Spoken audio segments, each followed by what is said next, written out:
I was looking through the Lakeshore News, and I came upon a front page picture that was very intriguing, and it said green pastures in the suburbs. And I was so taken with that photograph, and then went on and read the rest of the article and found other pictures within it. And what it described was that there was within the city of Minnetonka a sheep ranch. I don't think any of us knew that. And it was just a fascinating article about something that I hadn't known about our city. You know how you get busy and you don't really get to following up on things as quickly as you like. So time went by a little bit, and finally I had some time, and I drove through and tried to find this place. And when I finally found it, I drove up, and a young man came out, and I said, I read this article, and I'm assuming that it was about your mother, and I've come to try to talk with her and hear what the story about this place was. And he said, you've missed her, and she had passed away. So you shouldn't put things off. But in any case, it allowed me to meet her son, Kenny Jondahl, who's a charming, charming man, and so methodical. I can't believe anybody is as talented at putting together pictures and making it all really, really well organized. So this evening, I think we have a real treat. I think it's probably the most organized and best program we've ever had, and we're really thrilled to have this evening Kenny Jondahl, and I think two of his sisters might also be here. Oh, yes. They're here now? Yes. Okay. And he's going to do the program and share the story of growing up in Minnetonka in the shadow of the Carlson Tower. So here's Kenny Jondahl. Forgets to tell us is that she called up one day after she had met me, and she goes, could I come by and see the lambs? Because I have a grandniece and a grandnephew that would love to see the lambs. I said, well, Dorothy, I said, anytime you want to come by. How far are you away? We figured out it's like 5 minutes away. I said, come by anytime you want. We played phone tag a couple times, missed a couple times. She finally calls up and she says, I'm coming. My nephews and nieces, they're here. And then she calls back about a half hour later. She goes, oh, they can't come. I said, well, we can reschedule. I said, you don't live that far away. But could I come without them? I said, of course you can. I said, we'll be feeding the sheep about 3 o'clock. Come on by. So here's Dorothy holding one of the lambs. And people always ask us, are you really near the Carlson Towers? I guess we are. So I'm Kenny Jondahl, and I'm going to embarrass my sisters because I have Susie and Betsy here. They're my younger sisters. There's 6 of us in the family, 3 boys and 3 girls. I'm number 4 as a child. I'm the 3rd boy. And Susie and Betsy, come on, stand up. Come on, come on. Susie's husband is here, and a couple of the kids are here, and friends of the family, and my better half, Jennifer, is over here too. And we'll see her later in the video. Now, most everything at this point going forward is just slides. We've narrated because some of the family was out of town, and I'm the kid that everybody always says, if it has to be done, just give it to Kenny. And I said, well, but I'm not doing this whole thing. So I put the pictures together, and then I would call him on the phone, and I have one brother, you'll hear him at the end, he wasn't going to do it. So I was telling Mark, my brother-in-law, I said, I just interviewed him. You'll hear an interview, because he wasn't going to do it. The rest of them, they all jumped in, everyone's done their piece. And with that, let's just jump right in. Today we're going to introduce you to the Jondahl compound. It is one of the last working farms in Minnetonka today. The farm actually starts in 1960 when Mom and Dad buy the property. We'll start first with a little overview of the property. We'll give you some background, and then we'll move on to stories, talk about the family, what happened, how we got here, some of those things. What you're looking at here is an aerial view showing there's approximately 24 acres, and what you're looking at is from a southerly view. The pools you see there in the upper left corner are actually in Plymouth. So we're right on the boundary of Minnetonka and Plymouth in the northwest corner. To give some idea of the surrounding area, what you see here is farmland. When Mom and Dad moved into the property in 1961, Ridgedale does not exist. The Wayzata High School does not exist. 394 was Highway 12, a two-lane road. 169 going north out of the cities all the way was 2 lanes. The roundabout for the city was actually Highway 100. 494 was barely on the drawing boards, if at all.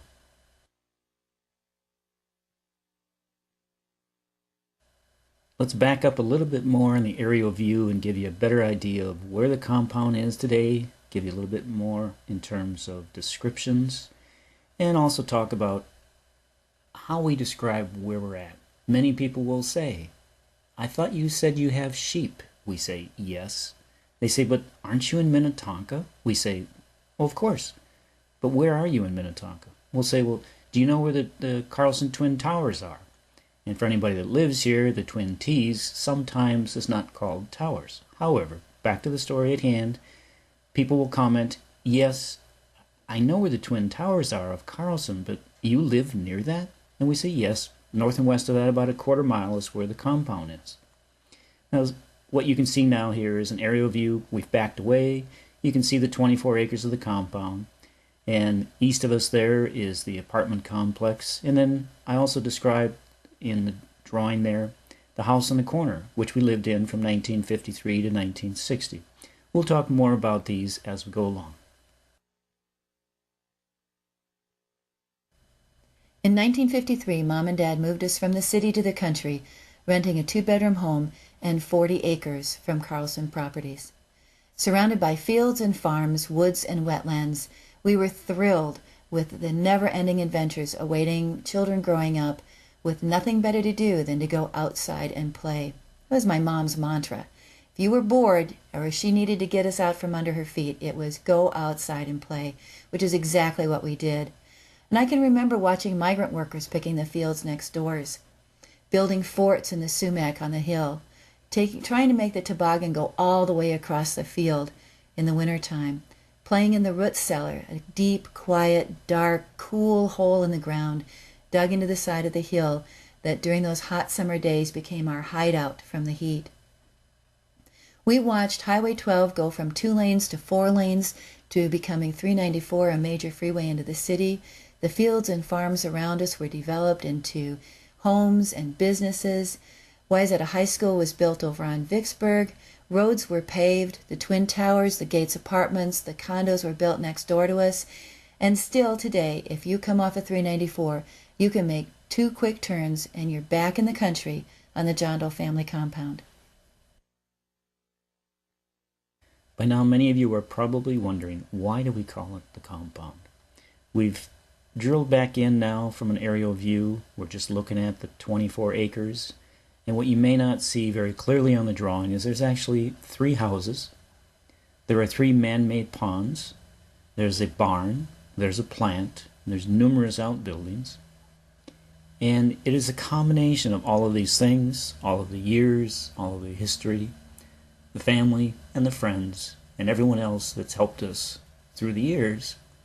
And over time, it was coined the compound by Gail Mankey.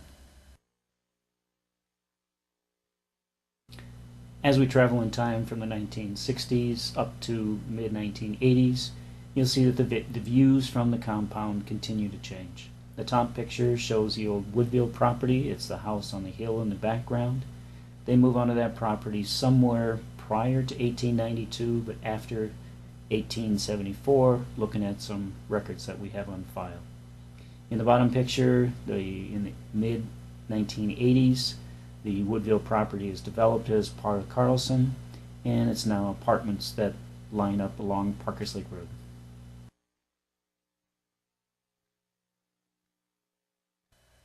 As the skyline expands around the compound and developments continue, Mom and Dad do what they do best. They're focused on developing and enjoying the property that they live on. Here you see a before and after picture of the pond after it was dredged out a second time. Mom and Dad are focused on making sure that the ducks and geese have water, while the rest of the world goes on around the compound. Development happened all around us, and the view to the east has changed dramatically over the years, But when you walk out on the deck and you look west on the Jondahl family compound, you still see the family farm setting and the country lifestyle that we moved into so many years ago. If we back up to Parkers Lake Road and look south and west, here is a picture of the house in the wintertime with the garage and the gazebo on the left-hand side. The deck, which was used to take the picture in the previous slide, is in between the two. Come wintertime, Mother Nature slows down, and so do the gardens, leaving lots of times for the kids to head outside and play. Remember, Mom's mantra was, get outside and play. There weren't a lot of neighbors, but there sure was a lot of room to go get in trouble. George and Zora are part of the reason that the Jondahls end up in the compound at 302 Parkers Lake Road. George and Zora, here's a picture of their house and the barn. They had moved to the country a number of years before Mom and Dad moved out to the house on the corner. While living in the house on the corner, Mom and Dad really wanted to live on a lake and they were looking for property. At the time, not much was coming up, and George approached my dad saying that he owned the front 6 acres, which touches Parkers Lake Road, and there was some land behind him. If Mom and Dad wanted to build a house, he would give us an easement. The easement became the driveway. Mom and Dad now have access to 6 acres, which they buy and plan on building a house. As the kids, we called them Grandpa and Grandma. Grandpa George was always around to help, regardless what it might be. He was one of those people that just didn't know what the answer no meant, and he was there to help, regardless what it was that you might ask for.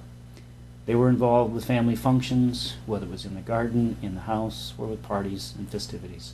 They were great neighbors to have back then, and of course, being part of the compound, we involved them with everything that came up.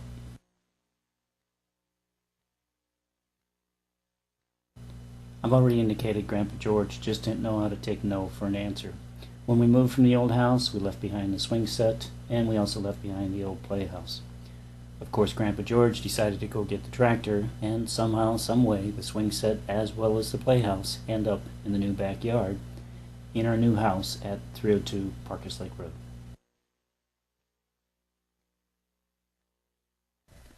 At this point, let's introduce you to Don and Leona Jondahl.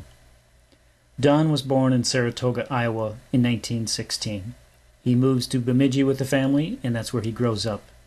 He goes to the University of Minnesota to get his BA in business, graduates in 1939, goes on to Harvard, graduates with his MBA in 1941.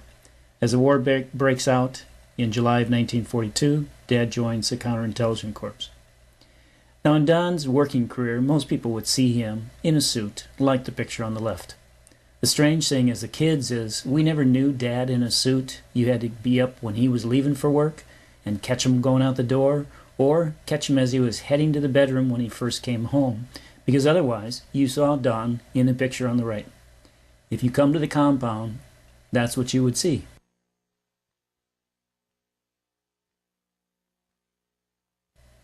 Don was the father of 6 kids, 3 boys, 3 girls. He was also a grandfather of 11.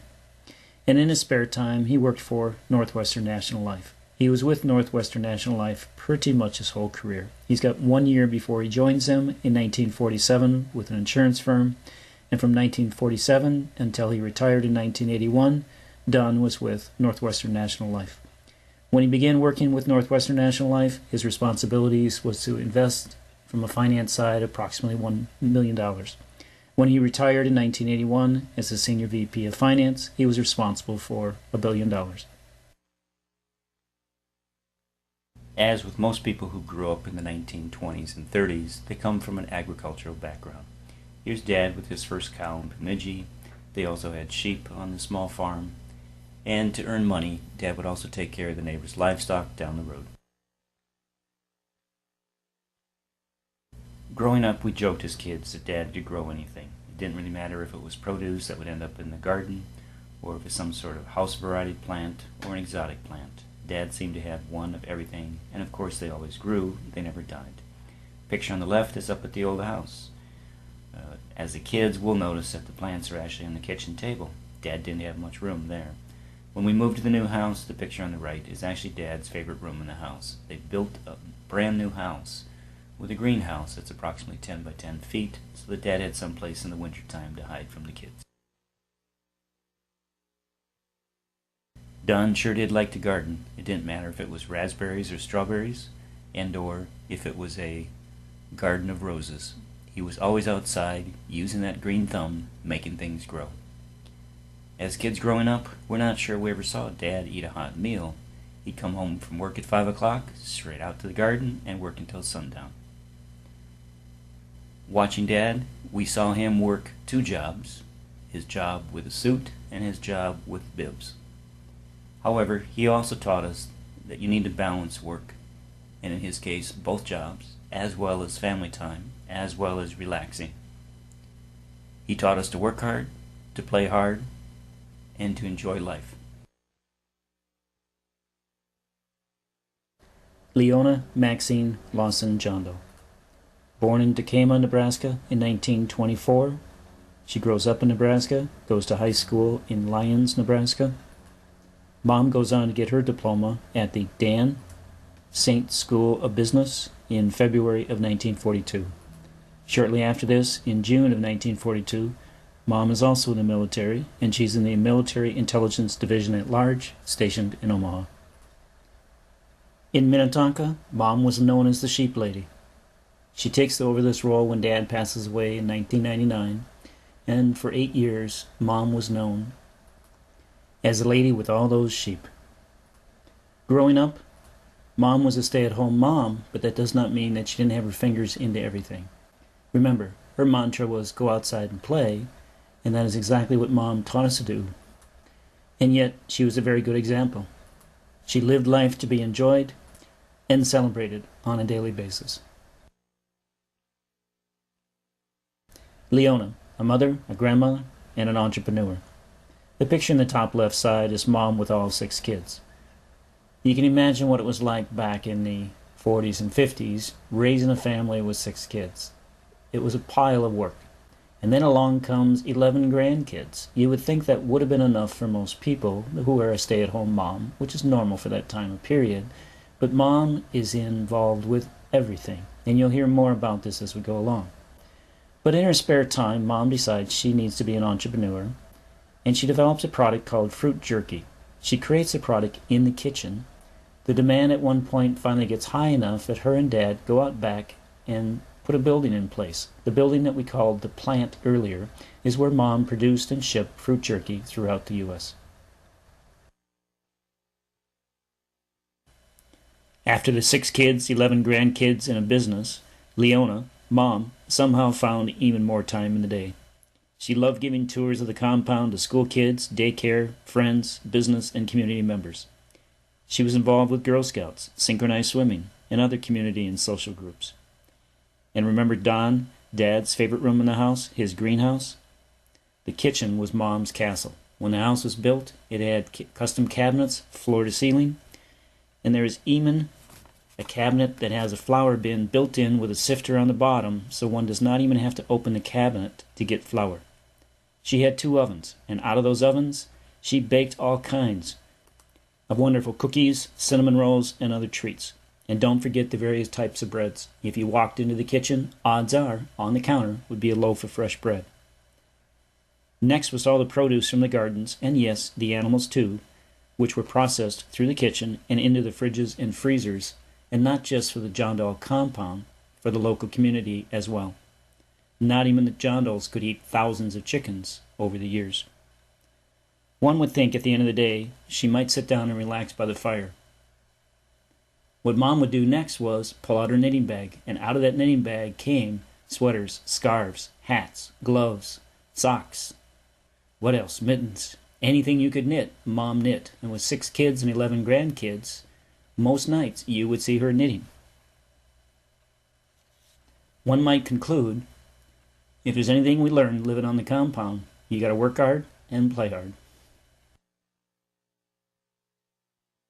Don and Lee meet up through the intelligence community during the war.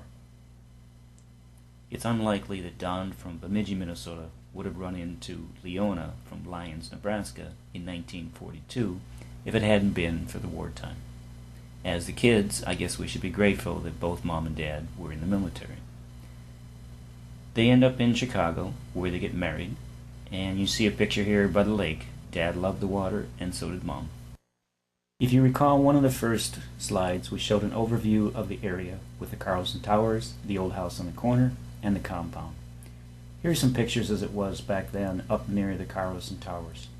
The top left picture here, you show the kids in the front yard playing with the puppies, looking across at what used to be a complete open field all the way to 494, and even beyond, pretty much all the way to Ridgedale, with a few houses here and there in between. Today what you would be looking at would be the urgent care with the Carlson Towers in the background. The interesting thing was Mom and Dad moved from South Minneapolis out to the house in the corner to get out to the country. Here we are, the city folks living in the country. After moving into the house in the corner, it didn't take Mom and Dad long before there was already a garden in the backyard with corn, vegetables, and of course raspberry bushes. The pictures of the bunnies is part of the story of animals on the compound. As kids, we would get bunnies for Easter time.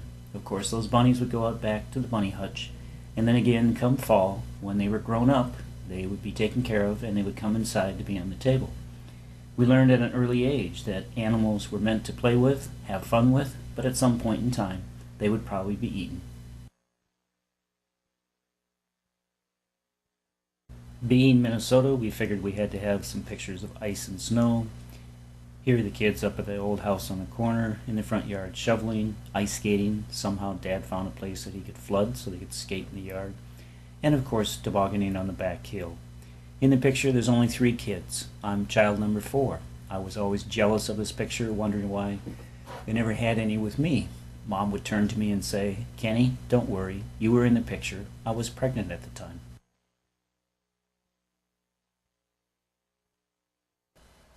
Christmas morning of 1960, we woke up to find our mom and dad missing, and our aunt and uncle were in their bed. Apparently in the middle of the night, they had gone to the hospital, and our youngest sister Susie had been born. It was an amazing Christmas present. And then, about 2 weeks later, Mom and Dad put Bruce and I on the bus to go skiing with Blizzard for the day, and we left from the old house up on the corner. And that night, when they picked us up at Colonial Square and brought us home, they had been moving all day long, and we had dinner in our new home and slept in our beds in the first time. Moving from a house where there were 5 kids living in 1 bedroom to having 5 bedrooms in the new house was a big deal for all of us. I think, though, that we were probably all a little lonely those first few nights in the house.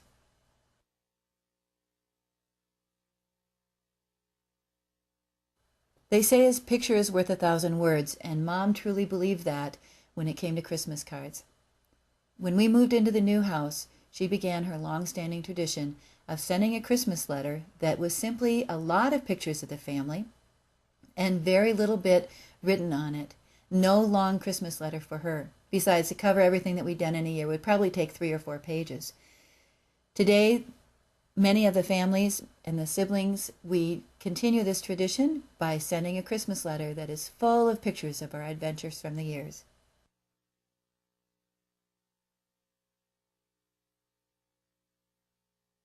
When we moved down to the new house, we actually had a lot of land. And actually our Uncle Jack sent a horse named Candy, who is also going to be the mother of the beginning of our herd of horses. It actually started with 1. At some point it grew to over 20 horses, ponies running around the compound. This picture is, I think, probably the first day, and we're actually able to ride this wild little trail pony, and you can see all 6 of us watching. Horses played a major role in our lives from that point onward for many years.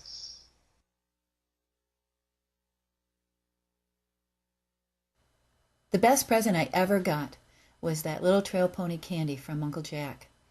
I was the little girl who had to have a horse. I loved horses, I dreamed of horses, and I wanted one so bad. And once we moved to our new house, we had the space in the room to do that.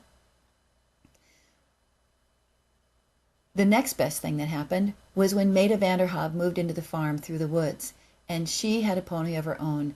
What a great time we would have getting up at sunrise, saddling up our two ponies, and riding out the end of the driveways, going for hours and hours on gravel roads and trails through the fields.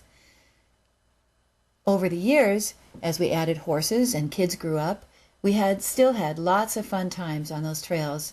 Eventually, of course, there was less trails to ride on, but I still remember those early morning rides, going forever on the trails. One year, Maida and I even delivered Girl Scout cookies by horseback. That was a real hoot, and I think people thought it was really fun to have their cookies delivered out of the bags on the back of the horses.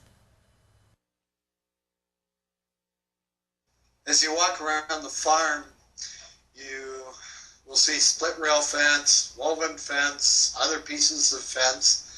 What many people don't know is at first all we had was electric fence, because that was an easy way to keep horses in the pasture. And also, as our herd of horses grew, we were able to easily add by just sticking posts in the ground and stringing wire between them. Now, one thing about electric wire is it would short out, so we'd have to walk the entire length of the electric fence to try to find any sticks or leaves that might be shorting it out. Well, eventually technology caught up, and they came out with something that had a weed burner. So every once in a while, that weed burner would just burn off the weeds. It would be an extra strong jolt going through the wires. Of course, this was fine, but you know, when you have electric fence everywhere and you've got gates to go through and everything, that's fine, but you know, as kids, we're usually in a hurry. So you can imagine you're carrying water out to the horses, it's rained, the ground's wet. Well, you just set the bucket underneath and duck under and keep going a lot faster. But you have to remember, back then, all we had was metal buckets. So you had metal buckets, and you reach back under, grab that metal bucket full of water, and all of a sudden, zap, you got it. There went the water, there went you're wet, and the electric charge would definitely flatten you at that point. You always hope that it wouldn't be the weed burner that got the person.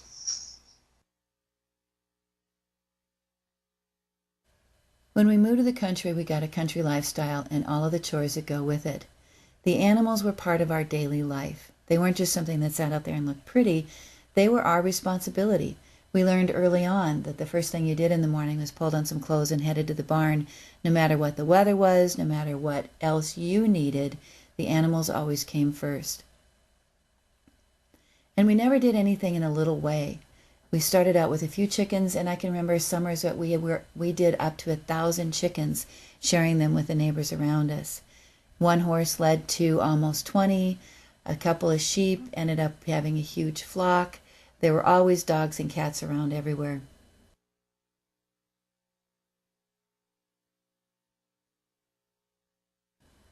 It was a thrill when Dad would add new animals to the menagerie around here. We got our first pygmy goats from Valley Fair when they had their petting zoo out there and had some extra babies they needed to get rid of. We added ducks and geese, hatching the baby ducklings and the chickens sometimes in the incubator in the basement, turning those eggs over every day and just waiting to hear those first peeps when the calendar would tell us it was time for them to start hatching. And of course, when we would adopt those animals from around us, it was always a thrill too to have all of a sudden a pig or a funny looking chicken or some different geese and stuff added to our flocks over the years. So over time, we ended up with about 20 plus horses. And horses are a little harder on the fences, and they go through them. And they do eat the pasture down, which is good, but they just take care of the grass. The brush and crappy stuff they don't touch. So eventually my dad wanted to get sheep. I was about 12 when the sheep first came.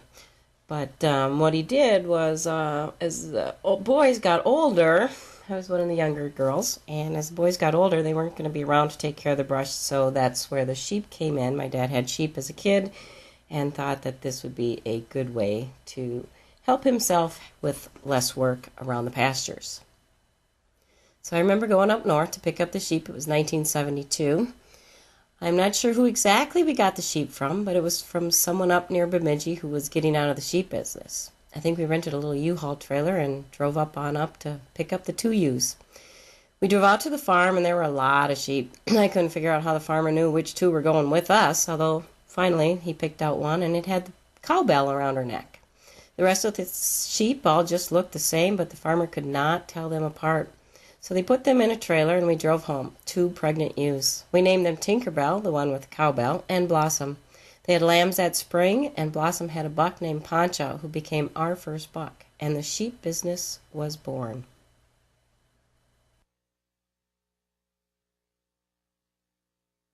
As we went from those first 2 ewes that were picked up by Susie and Betsy and Dad and brought home and put out back in the pasture, we've now had 3 generations playing with the lambs. There's nothing cuter than a whole bunch of lambs running around playing with each other in the springtime. The leaves have not come out, and they're one of the first life that hits the property.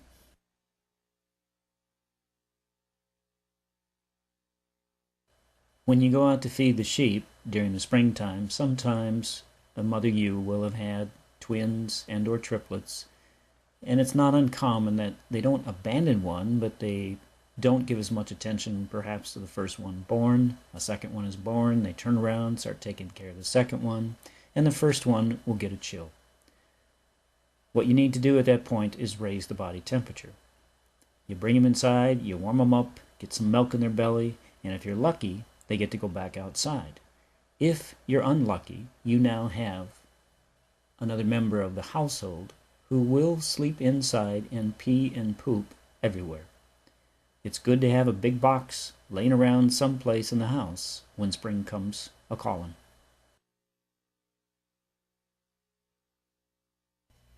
Garden memories.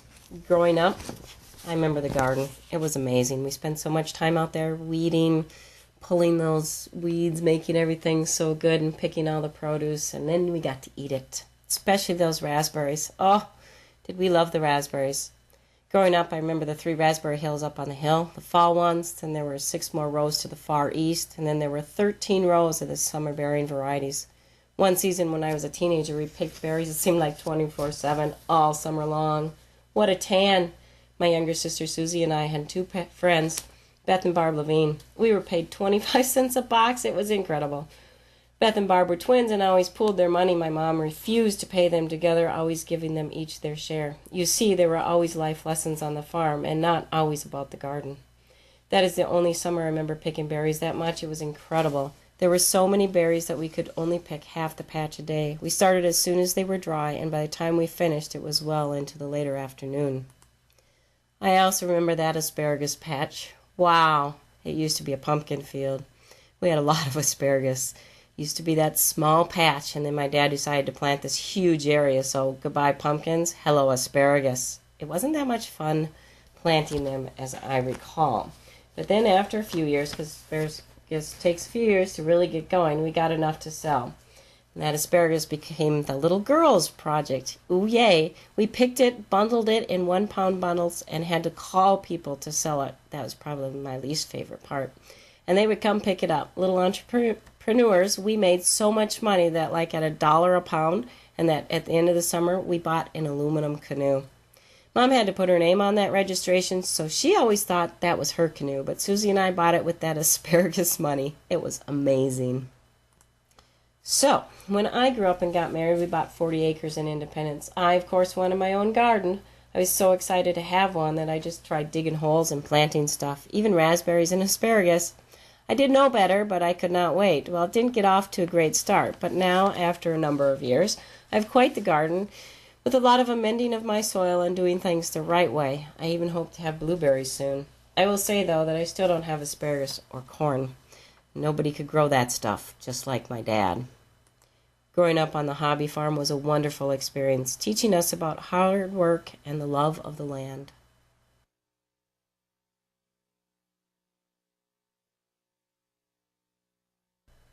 I love the garden. Strawberries, the pea pods, the corn, Oh, I remember planting the corn with my dad. He would use the hoe and I would count the seeds for each hole and throw the seeds in. He would cover the seeds, stamp them in, and move to the next one. It took hours. I loved that job. But the best part was picking the corn. I would take the wheelbarrow over to the garden and he would walk along and pick the ears and hand them to the kid following him, who would hold as many as they could in their arms, then walk back between the rows of corn to put it in the wheelbarrow, while the next kid in line would hold the corn. Then as a family, we would shuck the corn to the freezer for the winter. I remember wheelbarrows of corn, and the process involved a whole lot of water, and it was always fun because it was such a clean job, and I loved corn so much. I'm pretty sure that there's no raspberry story that would be complete without this one about my mom. How when you would be picking, and you always had to be picking with somebody so you could make sure that you got everything in between. So you always had to pick in pairs. And every single time, I would say, that she was on the other side of you, at some point during that picking of that row, she would lift up one of those branches with loads of berries on it, and she would exclaim, oh my goodness, look at these berries. They are so gorgeous. I just can't believe it. She would do this at least once a day, and sometimes more. And I must admit that we would all laugh at her. And when she wasn't there, we would tease her by exclaiming to ourselves and mimicking her and saying, yeah, look at these berries. Well, I'm pretty sure she got the last laugh because now, as an adult, if I find any of those berries that look just like that, I know just what she meant now. And I always say, oh my goodness, these are just gorgeous, even if there's no one else to hear me. Yes, indeed, she gets the last laugh because she knew, she just knew that we would make that part of our legacy too. So as we were growing up, we had all this produce and we had to sell it. So Mom would get on the phone and call people to sell the berries, the corn, the chickens, all of it. Can't imagine how much time she spent on the phone talking to those people to come pick up stuff. We always had to have someone around the house there, so that people could come pick stuff up. We sold produce to some people with some pretty big Wayzata names. They would always come out to the farm all dressed in fancy clothes, and us kids in our cutoff shorts and tank tops would help them. And they loved it, and they loved the farm, even though they were about as removed from the farm thing as anybody could get. Yeah, it's true. The gardens, they just kept getting bigger. Dad would just plant more and more, and the kids would just keep taking care of it. The older we got, I think the more work there was because we were able to do more, so the gardens just kept getting bigger. We loved it. My dad was always looking at ways to help protect the corn and the garden. Part of what he did was he always figured if you planted more than you needed, the animals could get some and you could get some. That worked on most things like strawberries. You just eat the ones that had a little bite out of them by a bird or something. But when it came to the corn, that was a different story. Now, corn in Minnesota has 3 people that like it. The people, the deer, and the raccoons. Now, my dad set up everything you could think of. We had lights that would come on automatically. We'd keep a radio playing news show because the deer didn't like voices. We tried putting up some fence, but raccoons and deer would pretty much go over anything. So Dad began experimenting with electric fence. Well, that's okay, but just one wire, deer would jump over it. Raccoons would go under it, and it wouldn't bother them. So there would be multiple strands of electric wire going around. Now, this worked pretty well because that kept them out because they couldn't climb it. They'd get shocked, and the deer just didn't like brushing against that even once. But, it got a little bit dangerous when you would be walking out and you'd go and you'd get into the cornfield and you'd be walking out and have, a couple dozen ears of corn for dinner in your arms, and you'd be walking out and whoops, there was the fence. Well, it was amazing how far the corn sphere could fly up in the air, and you could fly backwards, and have to pick them all up again. Fortunately, didn't tend to hurt the flavor of them, so we ate them anyway.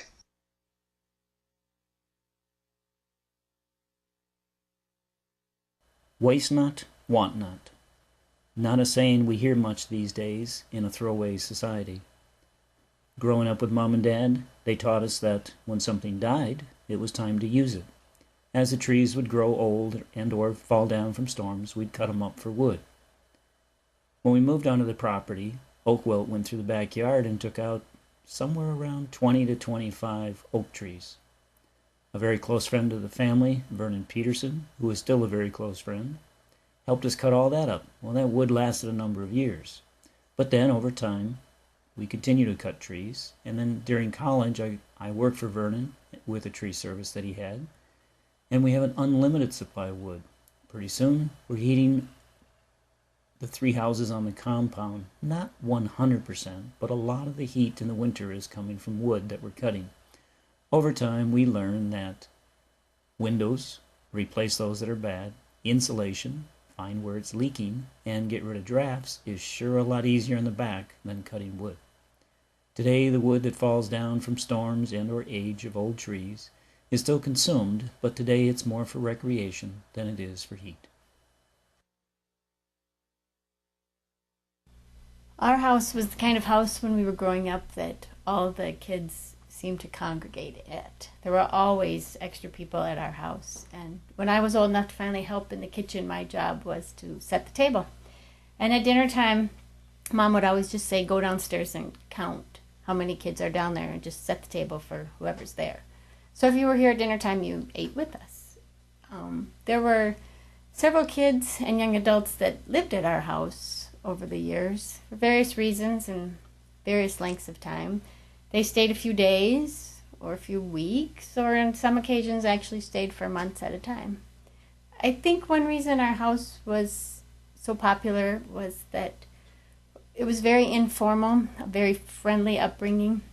Mom and Dad never locked their front door. I'm pretty sure no one knew where there would be a key. So the door was always open, and everybody knew that when you came to the Jondahls, you just walked right in, took your shoes off, and made yourself comfortable.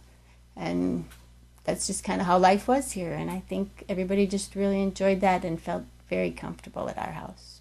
And it never hurt that there were always fresh cinnamon rolls and the food was pretty darn good.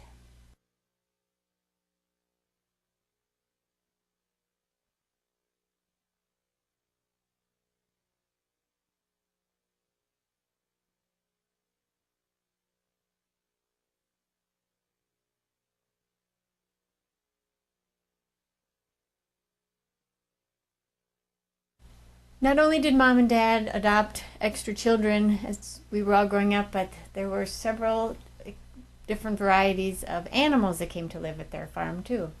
Any neighbor who had a pet that they couldn't keep anymore, be it a donkey or a goat or a chicken, seemed to find their way to their house, along with the abandoned puppies and kittens that we would all bring home. Mom's favorite wayward pet was a pot-bellied pig named Oliver that lived with her for 10 years after we all moved out.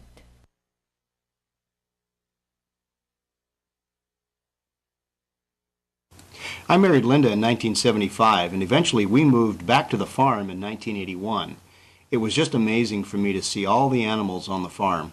Grandma and Grandpa had spent a lot of time developing the ability for all of us to have great food.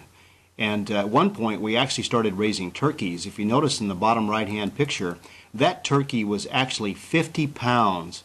Grandpa and I had to break its breast in order to get it into the oven. It was just amazing how much time we spent taking care of the animals as well as harvesting them for our food. During the spring, summer, and fall, we harvested everything that Grandma and Grandpa raised. We helped wherever we could. We did thousands of chickens as well as we did dozens of turkeys. In this picture you'll see we're having a large dinner, which was very common in the summer as well as the fall. Here there must have been 28 people at the table. Many times we would invite friends as well as relatives to join us in the harvest season. It was a great time for our kids as well as for us.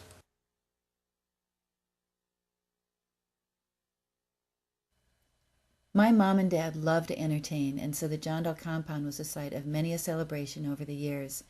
There was parties all the time.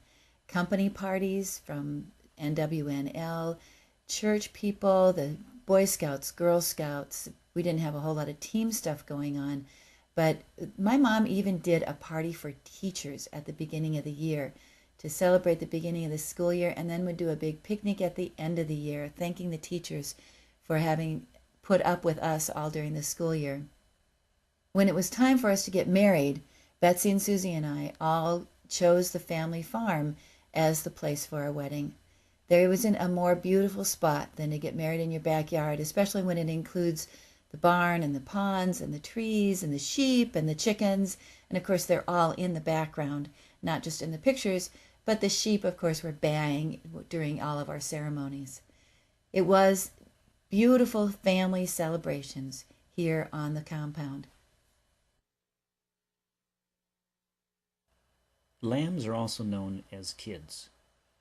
My personal opinion is the reason for that is they just love to play.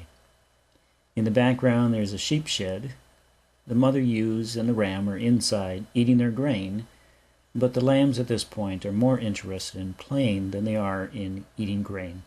They're at the age where they'll start nibbling on hay and they will eat a little bit of grain, but like all kids, they really do love to play. And on with the video, and I'm sorry for those of you that may be seeing this presentation some other way. Those of you who saw it live will see the video coming up next.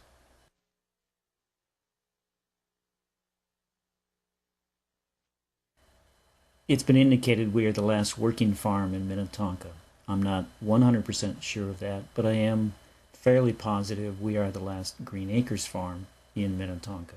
Certainly not in Minnesota. The reason for the agricultural status is the sheep, and as my sister Betsy indicated earlier in one of the slides, sheep actually are fairly easy to take care of, especially in the wintertime. They're one of the animals, like a deer, who actually will eat snow for water. Now, we do give them fresh water all winter, but it is something that if you forget to go out during a snowstorm, you don't have to worry about them finding moisture. We also talked about the lambs that come inside and sometimes become a family member. And as we said, when you're lucky, they get to go back outside. But even though they go back outside, just sometimes they do like to be taken care of and get a little personal attention. Here you have Mom. This is back in, must be spring of 2007. Now, Mom passed away December of 2007. She's 83 years old, and here she is out taking care of the sheep. Now, the family and the kids and everyone else, we certainly supported Mom, but from essentially the year 2000 to 2007, Mom ran the farm by herself. The bottom picture, we just show the sheep getting hay. And again, both of these are videos, which are coming up next, and I apologize for those of you who may be watching this another way if the videos don't play.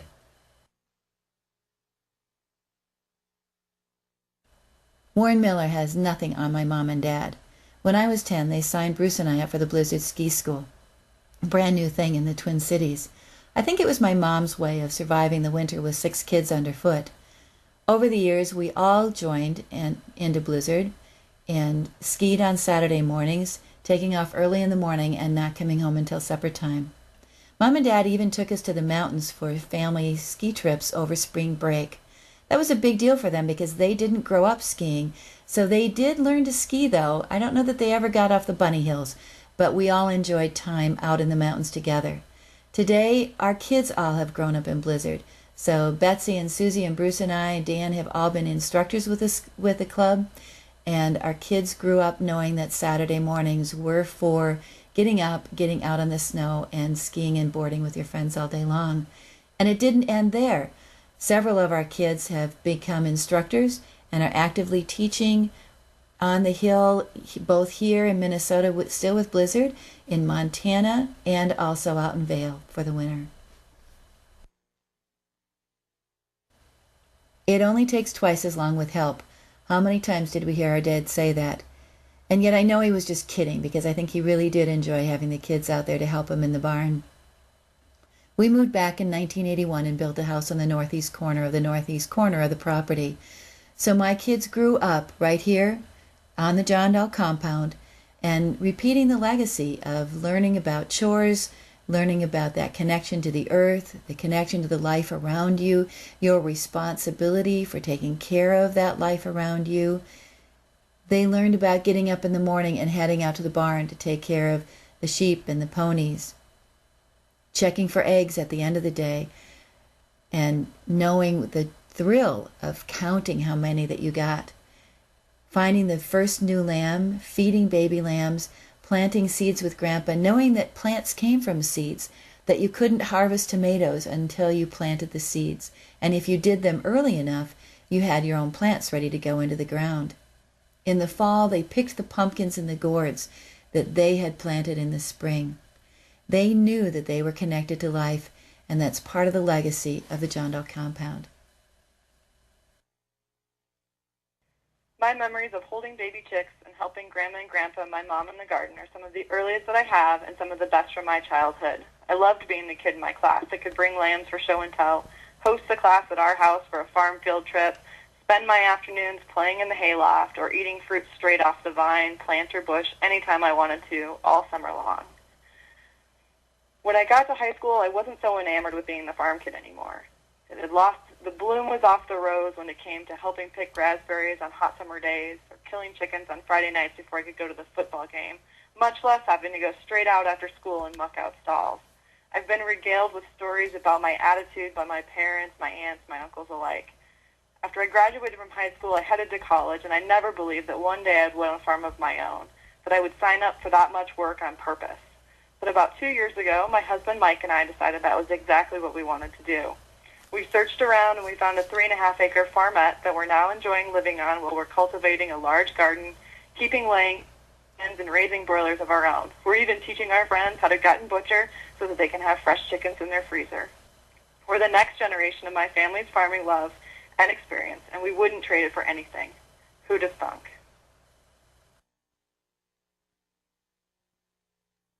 As a small child, I rode Peanuts, a Shetland pony that my mom and her siblings also rode when they were young. The picture on the far left corner is me with my Aunt Susie and Betsy in the driveway at my grandma's house. Obviously, my legs were still too short to reach the stirrups. The picture next to it is me on the same pony, Peanuts, in the barnyard with my mom, way too small to ever remember that I'd been on him. I have a vivid memory, or maybe a dream, I'm not really sure, of riding double on Peanuts with my mom, and I think it was raining, and all I can remember is that we were headed towards the barn, and we both got bucked off and ended up in the mud. Anyway, the year I was 7, I got a new pony, Velvet, and I rode her every chance I got with my Aunt Susie and Betsy. I loved heading down the road to ride the loose lane with them after school and on Saturday mornings. As I got older, I equally loved riding around the farm and at horse camp with my friends. When I left for college, I sold the small horse that we'd raised from birth, Carmel, and I didn't really think that I'd ever own a horse again. After all, where do you put a horse when you live in the city? But then one day you wake up and you look around and you realize that you don't live in the city anymore.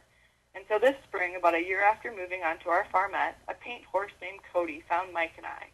Shortly after that, a chestnut horse named Whiskey also found his way to our home. Making room for the two of them in our lives and in our farm, and spending our spare time riding the forests and foothills of Washington feels like coming full circle. They make our new home feel like a real farm and give me a connection to my childhood on the Jondahl compound that I truly value and love. Growing up on the farm was an incredible experience. We got to go to school in the suburbs, but come home to a true outdoor paradise, and then do our chores. Moving back from Montana recently has truly reminded me how lucky we are to have grown up with the values and the work ethic that this farm imprinted on all of us. This summer I got to start seeds for the garden, and with little help from Grandpa, everything that I planted survived its time with me in the greenhouse. This land is special, not only because it's the last farm in the area, but because it reminds us of what this city used to be, and also of a simpler time. I love to walk in the woods with the dogs, and if you try hard enough, you can block out the sounds of 394 and hear only the sheep, the rooster, and the wind blowing through the giant oaks. I truly love this farm, and I look forward to next spring, which brings another chance to start seeds and wander in the woods.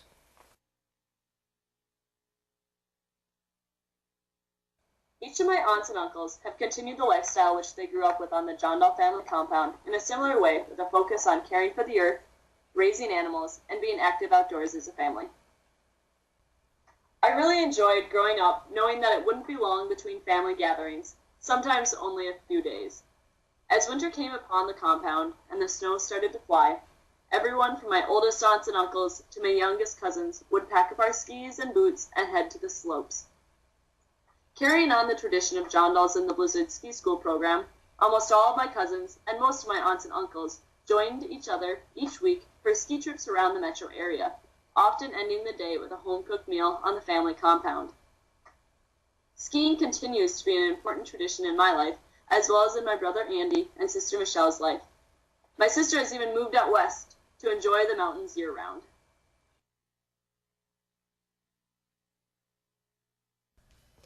Growing up on the farm, my favorite part was always the garden, probably.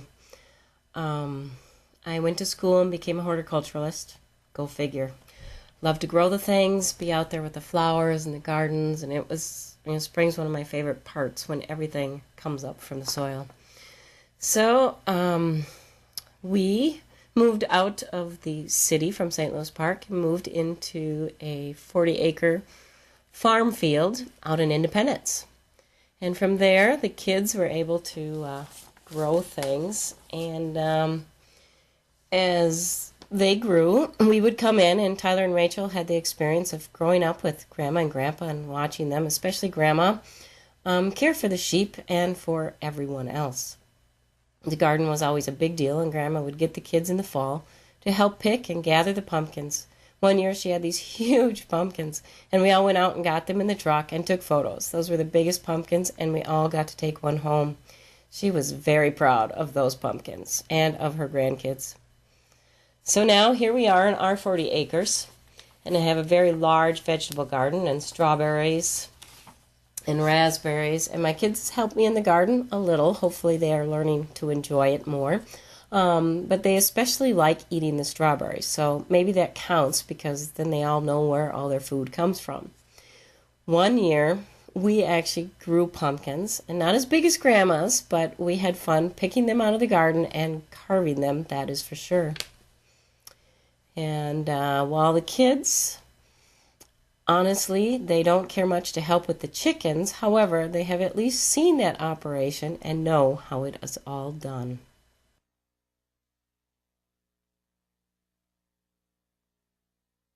My parents gave me a huge appreciation for animals and the great outdoors, and when I got married, I convinced my husband that we should move to Delano and buy a farm out there.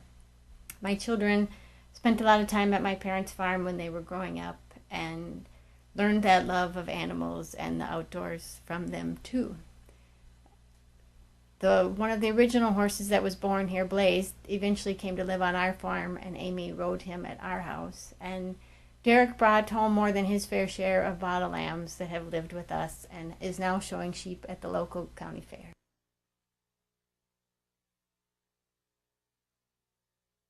Hey, tell me, when you talk to Allison and she talks about her cousins, does she like to come down and see them?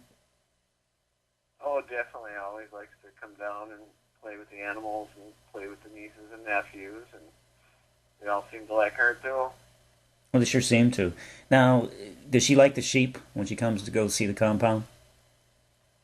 Oh, absolutely. That's one of her favorites, and then all the ducks and geese and everything. Okay.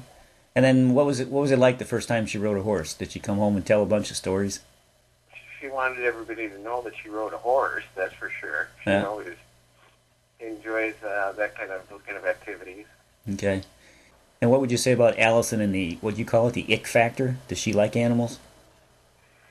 Oh, she is always has shown a great appreciation for any type of nature. She has no what we call ick factor. She'll just pick up any kind of worm, leeches, any snakes, frogs, toads. No problem.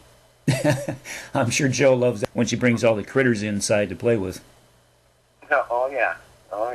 We had to always keep an eye out for that stuff. Okay.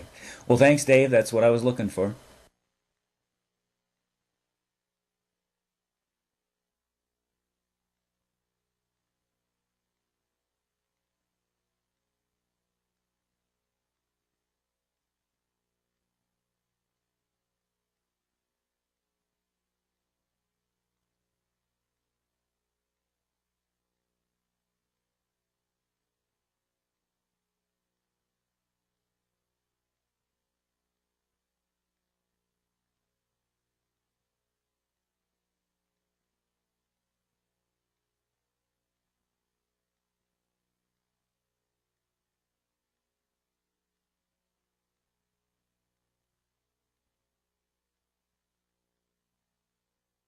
This is our last slide. We want to thank you for your time and patience. We appreciate the opportunity to tell stories.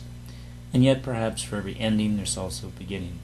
This slide here happens to be the sun burning off the fog coming up to the east over the compound.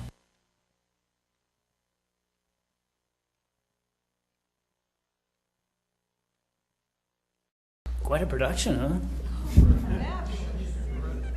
Well, hopefully we didn't bore you with all the stories, all the pictures. We covered about 50 years, actually probably more like 60 years, as we watched some of the creations from the old house coming to the compound, also transferring to where the brothers and sisters live today with all their kids. I don't know if you have questions, if you want us to go back and cover anything. We've spent a lot of time going through what we already did.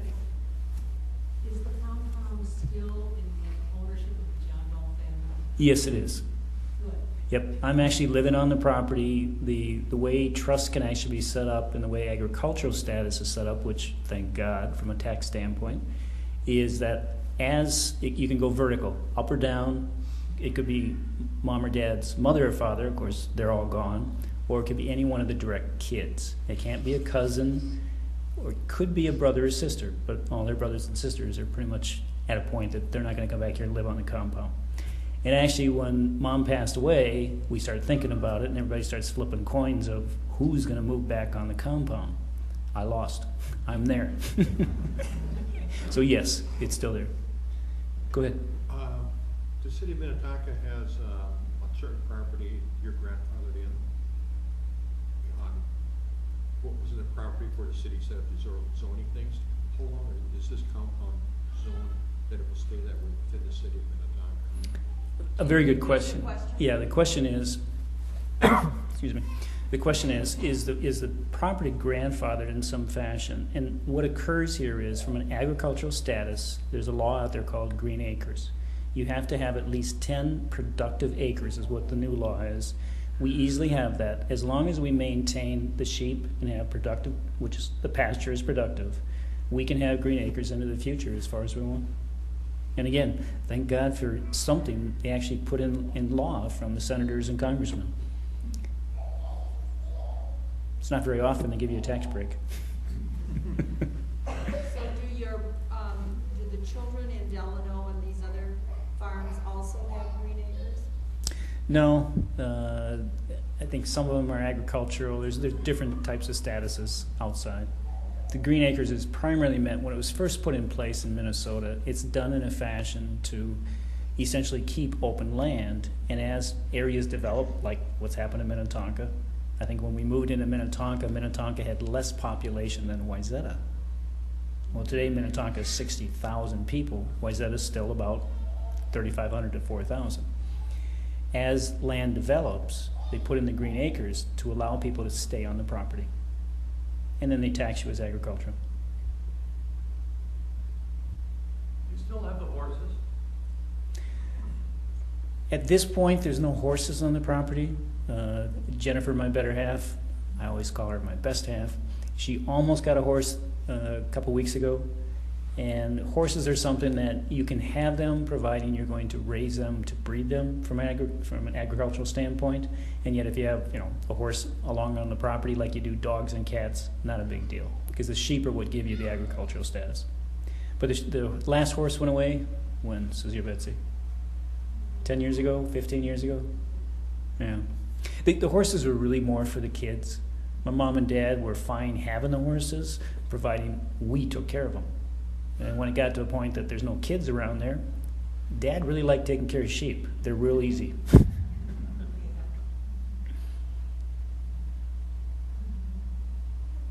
What kind of sheep do you have? What kind of sheep? They're kind of what I call hit and run. They're a little bit of everything. I think they started out as what do you call them, a Hampshire, Susie Mitzi? And yet through the years, we brought in merino. Because what happens is, sometimes you have a buck and sometimes you don't. Or sometimes you've had a buck along too long, and pretty soon it's brothers and sisters in the family that are out in the pasture, and you get rid of the buck. Well, then you go and you rent one or you borrow one, and come fall time, you get what you get. And I would say right now they're probably 50-50 Hampshire and merino, but there's lots of other stuff out there too. Have you ever had goats?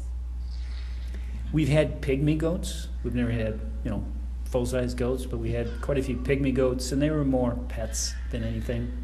We never raised them for anything, but they were great for picking up cigarette butts after parties. But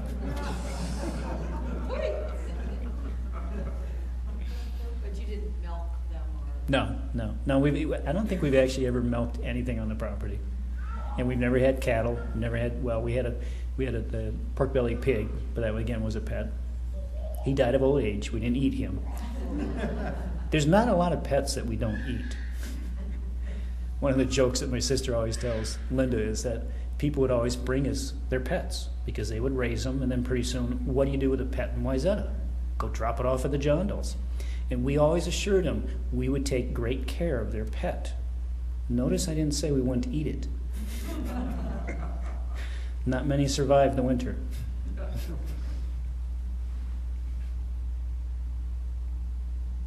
Anything else? Did you when you were in high school, did you play sports? Did you have time for things like that? Yeah, it's always surprising, man. I run through all this stuff that my mother was doing, and the reality was, with 6 kids, we're all doing stuff. We're in ski teams, we're in swim teams. I was a wrestler, I did track, and everybody else did stuff. I don't know how they kept up with it. The good news was back then, it wasn't run the kids. We got to where we had to go. I mean, back then it was so much nicer because you had bikes, or you could walk. Mom and Dad didn't really take us to places. You found your way, and if you couldn't find your way, and you couldn't do the chores at the same time, guess you couldn't do it. It was easy. Are you employed anywhere besides the farm? Yeah, I always joke I'm a gentleman farmer during the day, then I have to work at night. Yeah, I have a private business.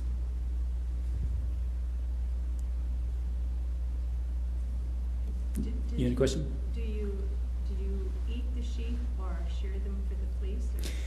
Yes, you shear pretty much every year in the spring. That's when we choose to, and they do go for slaughter, and usually every fall. That's why there's not, you don't really want to be a boy when you're a sheep. There's only one ram. All the rest of them get to go to, what do you call it, Jennifer? Lamb chop heaven. So yes, they do end up in the freezer.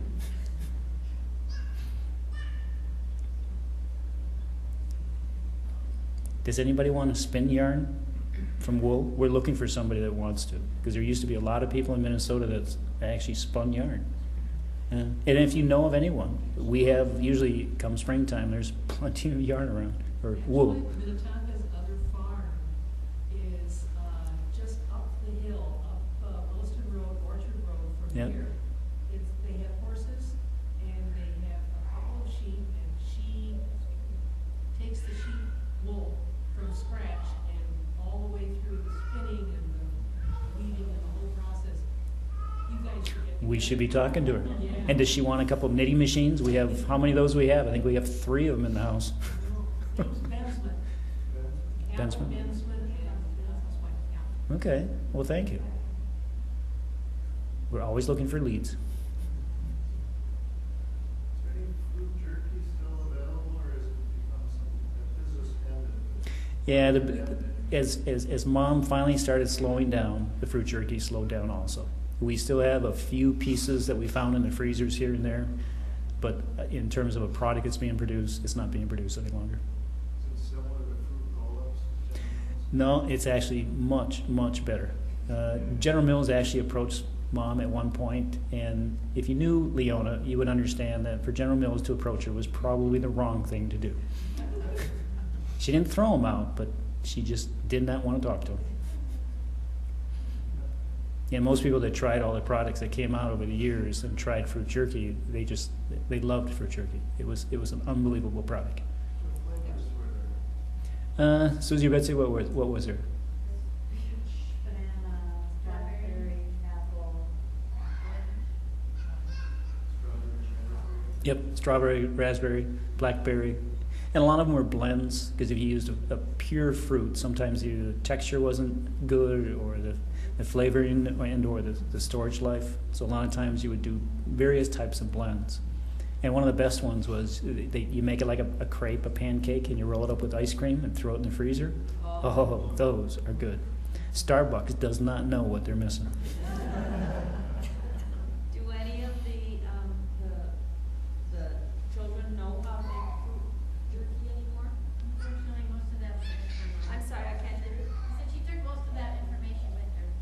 Yeah. Mom was very good at shorthand, but I don't think she wrote down what she was thinking. So unfortunately, we have some of the recipes, we have a lot of the information, but the art, if you want to call it that, it went with Mom.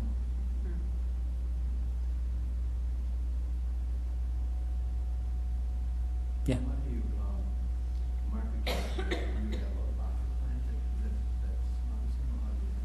No, actually today we work with a gentleman by the name of, what is Mike's last name? Brockton. And it's Sunshine Harvest Farm. They're down south of the city. We work with them. Do they come in the farm and store everything? No, they actually take them away and then they take care of them someplace else.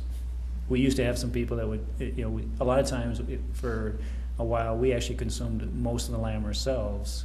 With Mike, he'll take them away, take care of them. For a while we were doing it ourselves, and you'd have somebody come out back with a trailer, and it was just it was messy. It's a lot easier with Mike. He shows up, we throw the lambs in, they go away. They come back in a little nice little box. So you market your own lamb? No, it's all done through Mike. We supply him the lamb, and then he does all the advertising and he sells it directly. But it's Sunshine Harvest Farm or Sunshine Harvest. Yeah, but he's an organic farmer south of the city.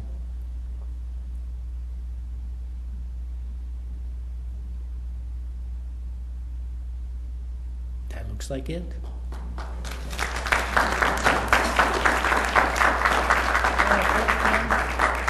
I want to thank Ken and the whole Jondahl family for this wonderful presentation.